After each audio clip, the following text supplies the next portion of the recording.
En el vídeo de hoy vamos a estudiar el auto 857/2020 dictado por el Juzgado de Instrucción número 51 de Madrid. En virtud de este auto se ha archivado la causa provisionalmente contra el delegado del Gobierno en Madrid por haber permitido, entre otras concentraciones, el 8M. De todas formas, dos matices antes de empezar. Primer matiz, el proceso penal muy a grandes rasgos se divide en dos fases, una fase de instrucción y una fase de enjuiciamiento. En la primera fase, en la fase de instrucción, básicamente lo que se hace es investigar unos hechos y después de haber investigado se pueden tomar dos decisiones. Si llegamos a la conclusión de que estos hechos puede que constituyan un delito y tenemos pruebas, entonces decidimos que a esta persona se le juzgue. Por otro lado, si llegamos a la conclusión de que estos hechos no constituyen ningún delito o no tenemos pruebas, entonces tomamos la decisión de que a esta persona no se le juzgue. Y esta decisión la toma el juez instructor mediante una decisión que se llama auto. Y por otro lado tenemos la fase de enjuiciamiento. En esta fase, básicamente, lo que se hace es juzgar a la persona, como su propio nombre indica. Y también aquí caben dos decisiones. Si la persona es inocente, se le absuelve, y si la persona es culpable, se le condena. Y esta decisión no la toma el juez instructor, sino otro juez distinto, el juez sentenciador. Y no la toma mediante una resolución que se llama auto, sino mediante una resolución que se llama sentencia. Sin entrar en más detalles, diré que en el proceso penal se dividen las funciones entre un juez instructor y un juez enjuiciador precisamente para garantizar la imparcialidad del juez enjuiciador. ¿Por qué? Bueno, seamos realistas. Si tú te dedicases a investigar 3 años a una persona y luego fueses tú mismo el que la tuvieses que juzgar, condenándola o absolviéndola, muy probablemente por todo el trabajo que has realizado, aunque sea inconscientemente, tendrías la tentación de castigarle. Para evitar esto, se dividen las funciones. Un juez hace una cosa y otro otra. Pero bueno, no nos vayamos por las ramas. ¿Por qué diferencio yo entre instrucción y enjuiciamiento y autos y sentencias? Pues porque lo que vamos a analizar hoy es un auto, no una sentencia, y no quiero que nadie se confunda. En este auto no se ha juzgado y ha absuelto por ser inocente al delegado del Gobierno en Madrid. Eso vendría después y se haría mediante sentencia. En este auto simplemente se ha decidido, y además de forma provisional, que a esta persona, al delegado del Gobierno en Madrid, de momento no se le puede juzgar. Y digo de momento porque, como veremos después, esta decisión no es definitiva sino provisional. Pero que se os quede muy claro esto. No vamos a analizar una sentencia, vamos a analizar un auto. Son cosas distintas. Y segundo matiz, ¿qué voy a hacer y qué no voy a hacer? ¿Qué voy a hacer? Voy a explicar el auto, tal cual. Y por lo tanto, ¿qué no voy a hacer? No voy a opinar, ni a favor ni en contra. Este tipo de resoluciones mediáticas y polémicas suelen tergiversarse y manipularse tanto que al final uno se pierde. Entonces lo que yo quiero es ofreceros información objetiva, qué es lo que ha dicho el auto. Y luego, una vez tengáis esta información objetiva, bueno, ya que cada uno saque las conclusiones que crea oportunas. Así que, vamos allá. Básicamente, ¿qué es lo que se ha hecho en este auto? Pues muy sencillo. Por un lado se han investigado unos hechos y por otro lado se ha analizado si esos hechos podrían o no podrían constituir algún delito. ¿Pero qué hechos se han investigado y qué delitos se han analizado? Pues vamos a ver. En primer lugar, ¿qué hechos se han investigado? Pues el auto nos dice lo siguiente. El objeto de este procedimiento penal se circunscribe única y exclusivamente a las decisiones jurídicas adoptadas entre el 5 y el 14 de marzo de 2020 por el delegado de Gobierno de Madrid, don José Manuel Franco Pardo, como autoridad administrativa con unas competencias determinadas legalmente sobre las concentraciones y manifestaciones que habían sido comunicadas a esa delegación por celebrarse en Madrid. Todo ello en relación con la crisis sanitaria derivada del COVID-19. Vale, ya sabemos cuáles son los hechos que se han investigado, lo que os acabo de leer. Pero ¿qué delitos se han analizado? Pues vamos a verlo desde un punto de vista negativo y desde un punto de vista positivo. Por un lado, desde un punto de vista negativo, ¿qué delitos no se han analizado? Pues no se ha analizado si existe un delito de homicidio imprudente y tampoco se ha analizado si existe un delito de lesiones imprudentes. ¿Por qué? Por razones probatorias. El auto al respecto nos dice esto.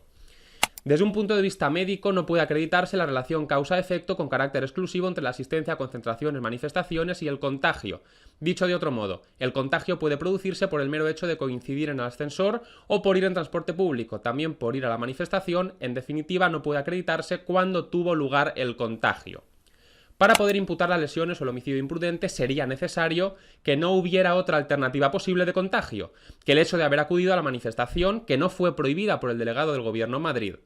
Estas conclusiones del médico forense determinaron que esta instructora decidiera no continuar la investigación por delito de lesiones u homicidio imprudente. Y desde un punto de vista positivo, ¿qué es lo que sí que se ha analizado? Pues se ha analizado si existe o no existe un delito de prevaricación. En concreto, nos dicen: la aglomeración de personas inherente a las concentraciones, manifestaciones, supone incrementar el riesgo para la salud pública, pues las posibilidades de contagio del COVID-19 aumentan de no respetarse unas distancias mínimas. Por este motivo se circunscribió la investigación al delito de prevaricación administrativa, por si la decisión de la autoridad con competencia legal sobre concentraciones, manifestaciones, el delegado del Gobierno en Madrid, aumentó antijurídicamente el riesgo de contagio. Por tanto, porque es lo que se ha analizado aquí, nos centramos en el delito de prevaricación. ¿Pero qué es esto de la prevaricación? Bueno, pues dicho de una forma muy simple, existirá prevaricación cuando un funcionario público o una autoridad, no cualquier persona, un funcionario público o una autoridad, haga algo injusto a sabiendas de que es injusto. En concreto, el artículo que regula la prevaricación, el artículo 404 del Código Penal, nos dice esto: a la autoridad o funcionario público que, a sabiendas de su injusticia, dictare una resolución arbitraria en un asunto administrativo, se le castigará con la pena de inhabilitación especial para empleo o cargo público y para el ejercicio del derecho de sufragio pasivo por tiempo de 9 a 15 años. Entonces vamos a ir viendo dos cosas. Por un lado, cuáles son los requisitos que exige la prevaricación y por otro lado, si en este caso estos requisitos se dan o no se dan. Si se dan, habrá prevaricación. Si no se dan, no habrá prevaricación. Fácil, ¿no? Venga, pues vamos allá. En primer lugar, como decíamos, se requiere que la persona en cuestión no sea cualquier persona, sino un funcionario público o una autoridad. Y en este caso, el delegado del Gobierno en Madrid es una autoridad. Por lo tanto, el primer requisito se da. En segundo lugar, se requiere que esa autoridad haya hecho algo injusto, tanto por acción, yo he hecho algo, acción que no debería haber hecho, como por omisión, yo no he hecho algo, omisión que debería haber hecho. ¿Y se da este requisito? Bueno, vamos por pasos. Entre el 5 y el 14 de marzo se celebraron en Madrid una serie de concentraciones. Se comunicaron 157 concentraciones, manifestaciones para su celebración en la Comunidad de Madrid entre el 5 y el 14 de marzo de 2020.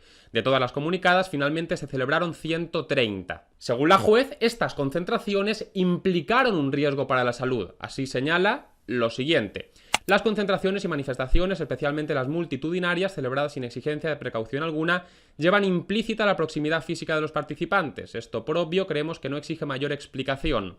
Que la proximidad física incrementa el riesgo de transmisión del COVID-19 es algo pacífico en la comunidad científica y de público conocimiento.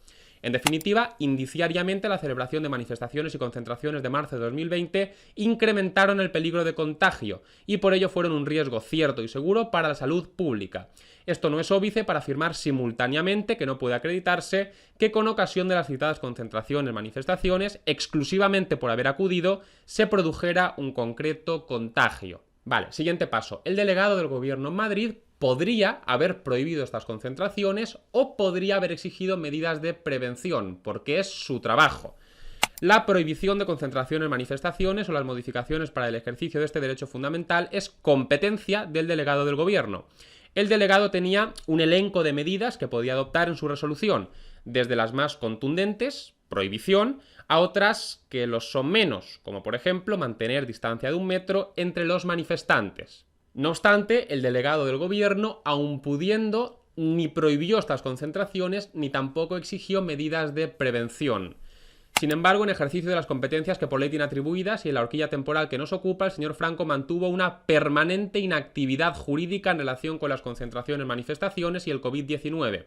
Esta permanente y absoluta inactividad jurídica implica que, primero, no prohibió ninguna concentración o manifestación entre el 5 y el 14 de marzo en protección del derecho fundamental a la salud, y segundo, en los expedientes en los que había tomado ya conocimiento de la concentración o manifestación, no exigió que se adoptara alguna medida de precaución para neutralizar el riesgo de contagio durante las manifestaciones. Por lo tanto, y a ojos de la juez, el delegado del Gobierno parece que no hizo algo que en principio sí que debería haber hecho, o prohibir las concentraciones o adoptar medidas de prevención para neutralizar el riesgo de contagio. La resolución administrativa objeto del procedimiento sería una conducta omisiva, la no prohibición de la concentración o manifestación o la no exigencia de precauciones para eliminar el riesgo de contagio en las concentraciones y manifestaciones comunicadas al delegado del gobierno y de las que ya había tomado conocimiento para su celebración entre el 5 y el 14 de marzo, a pesar de que con dichas decisiones se incrementara el riesgo para la salud pública. Por lo tanto, el segundo requisito también se da. Y en tercer lugar, y vamos con el tercer y último requisito, es necesario que esa autoridad haya hecho ese algo injusto a sabiendas, a propósito, sabiendo que era injusto. En el caso concreto se requeriría que el delegado del gobierno en Madrid supiera de forma sólida que no prohibir esas concentraciones o no exigir medidas de precaución implicaría un riesgo para la salud pública, que supiese esto de forma sólida y que aún así ni prohibiese las concentraciones ni tampoco exigiese medidas de prevención. Por lo tanto, no es suficiente que lo debiera haber sabido o que lo supiera más o menos, sino que la regulación del delito de prevaricación nos exige que lo supiera de forma sólida, cierta, clara. Así, señala el auto, la prevaricación administrativa exige un dolo reforzado, es decir, que debe llevarse a cabo la conducta omisiva a sabiendas de su injusticia. Y la juez ha entendido, he de decir, que después de un análisis exhaustivo y detallado, solamente a esto le dedica 16 páginas, la juez, después de esto, ha entendido que no hay pruebas que demuestren que el delegado del gobierno en Madrid, en ese momento, en el momento en el que no prohibió las manifestaciones ni adoptó medidas de seguridad, supiese de forma sólida que las concentraciones masivas que se producirían en caso de permitir el 8M y otras tantas, pudieran implicar un aumento del riesgo de contagio y propagación del coronavirus. Así se dice que a juicio de esta instructora no puede concluirse que el señor Franco tuviera en aquel momento un conocimiento cierto, técnico y fundado sobre que el hecho de que no mantener la distancia social incidía en el riesgo de contagio del COVID-19. Aunque a la propia juez, y lo dice textualmente, le resulta chocante que el delegado del gobierno pudiese no saber algo así. Estos extremos no pueden dejar de sorprendernos, máxime cuando esta cuestión de las manifestaciones masivas y su incidencia en la transmisión del COVID-19 había sido objeto de atención mediática desde al menos el 3 de marzo y abordada específicamente por don Fernando Simón en comparecencias del día 4 y 7 de marzo de 2020. Pero la jueza aquí introduce una distinción, y también lo dice expresamente. Una cosa es lo que yo pueda creer o dejar de creer en mi fuero interno, y otra cosa es lo que yo haya conseguido demostrar. Y resulta que no he conseguido demostrar nada. Así dice, pero en cualquier caso hay que estar al resultado de las diligencias de investigación practicadas en autos. Solo el resultado de estas diligencias, y no mi fuero interno, o lo que yo deje o pueda dejar de creer, es relevante jurídicamente. Y lo cierto es que no se ha encontrado evidencia documental o testifical alguna que permita arrojar una conclusión diferente a la expuesta, que esta persona no lo sabía.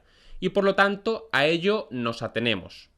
Pero ¿por qué se ha entendido que no hay pruebas que demuestren que el delegado del gobierno en Madrid supiese de forma sólida que existía este riesgo de contagio? Pues básicamente por dos motivos. En primer lugar, porque no hay pruebas que demuestren que alguien informase al delegado del gobierno en Madrid sobre la existencia de este riesgo. El señor delegado del gobierno en Madrid no había recibido información sanitaria. No consta que existiera una alerta clara y técnica dimanante de una autoridad sanitaria a la unidad de seguridad ciudadana o al delegado señor Franco sobre el citado riesgo. Y en segundo lugar, porque no hay pruebas que demuestren que el delegado del gobierno en Madrid, por sí mismo y por su cuenta, hiciese por informarse del riesgo. Así se nos dice, no consta oficialmente que el señor delegado del gobierno en Madrid hiciera algo para informarse a través de las autoridades sanitarias competentes. No consta que por parte de los empleados públicos de delegación existiera una especial diligencia a la hora de informarse técnicamente sobre los riesgos para la salud pública derivados del COVID-19 como consecuencia de la proximidad física inherente a las concentraciones y manifestaciones multitudinarias. Aquí uno podría pensar, vamos a ver, si tú intencionalmente has decidido no informarte sobre algo, lo que no tiene sentido es que luego alegues tu desinformación para liberarte. Al fin y al cabo, si no te has informado ha sido porque aun pudiendo no has querido, ha sido tu culpa. Esto tiene un nombre, se llama la doctrina de la ignorancia deliberada, que básicamente lo que viene a sostener es que cuando una persona no sabe porque se ha colocado en una posición deliberada y voluntaria de no saber, es decir, hecho yo mismo por no saber, aun pudiendo saber, entonces se entiende que esta persona sabe. Imaginad, por ejemplo, que yo ahora me tapo los ojos y alguien me pregunta, ¿qué es lo que tienes delante, Álvaro? Y yo digo, no lo sé. Y ese alguien me dice, bueno, levántate la mano de los ojos y lo verás. Y me dices qué tienes delante. Y yo digo, no, no me pienso levantar la mano. Así que no sé lo que tengo delante. Pues según esta doctrina, precisamente porque yo estaba en posición de saber, y si no he sabido lo que tenía delante ha sido lisa y llanamente porque no me ha dado la gana saberlo, entonces se entiende que yo sé. El Tribunal Supremo, sin embargo, rechaza la doctrina de la ignorancia deliberada y, por tanto, su aplicación. Así, entre otras, dice la sentencia del Tribunal Supremo de 16 de noviembre de 2016 lo siguiente. Debemos reiterar aquí el rechazo que nos merece el sintagma ignorancia deliberada, y hemos de hacerlo reiterando una doctrina de esta sala que ya proclamaba serias advertencias sobre la difícil compatibilidad de tal método con las exigencias de la garantía constitucional de presunción de inocencia. Debemos, por lo tanto, aclarar que en el derecho vigente no cabe ni la presunción del dolo, ni eliminar sin más las exigencias probatorias del elemento cognitivo del dolo. En conclusión, si no es posible aplicar la doctrina de la ignorancia deliberada y no hay pruebas que demuestren que alguien informó al delegado del gobierno, ni pruebas que demuestren que el delegado del gobierno se informó por sí mismo, entonces ¿cómo puedes demostrar que esa persona conocía de forma sólida ese riesgo? Pues según la juez no se puede. Y precisamente por ello el tercer requisito no se daría. Y siendo esto así, ¿cuál es la decisión que ha adoptado la juez? Pues la juez no ha decretado el sobreseimiento libre, sino que ha decretado el sobreseimiento provisional del delegado del gobierno en Madrid. Se acuerda al amparo del artículo 641.1 de la LECRIM el archivo provisional de la presente causa por delito de prevaricación administrativa frente a don José Manuel Franco Pardo, denegando, sin embargo, el sobreseimiento libre interesado por la abogacía del Estado. Sobreseimiento provisional, sobreseimiento libre, ¿cuál es la diferencia que existe entre estas dos figuras? Pues la misma diferencia que existe entre un adiós y un hasta luego. Y lo explico de forma clara. El sobreseimiento libre es un adiós. Si se hubiese decretado el sobreseimiento libre, entonces al delegado del gobierno en Madrid no se le podría juzgar ni ahora ni nunca. Esta causa se habría archivado para siempre, habría pasado a la historia, carpetazo, asunto cerrado. Mientras que el sobreseimiento provisional es un hasta luego. Por haberse decretado el sobreseimiento provisional, se ha decidido que de momento al delegado del gobierno en Madrid no se le puede juzgar por haber permitido, entre otras concentraciones, el 8M. Pero un de momento es eso, un de momento. Por ahora no te podemos juzgar porque por ahora no tenemos pruebas que demuestren que tú conocías ese riesgo. Pero si en el futuro llegásemos a tener pruebas de que tú conocías ese riesgo, entonces la causa se volvería a abrir y ya decidiríamos si te juzgamos o no. Bueno, hasta aquí el vídeo de hoy. Como suelo decir, si os ha gustado y no queréis perderos otros vídeos de este canal, podéis suscribiros. La verdad es que no cuesta nada y yo os lo agradezco mucho. Por otro lado, si queréis gozar de ventajas exclusivas, podéis colaborar económicamente conmigo en Patreon. Hasta la próxima.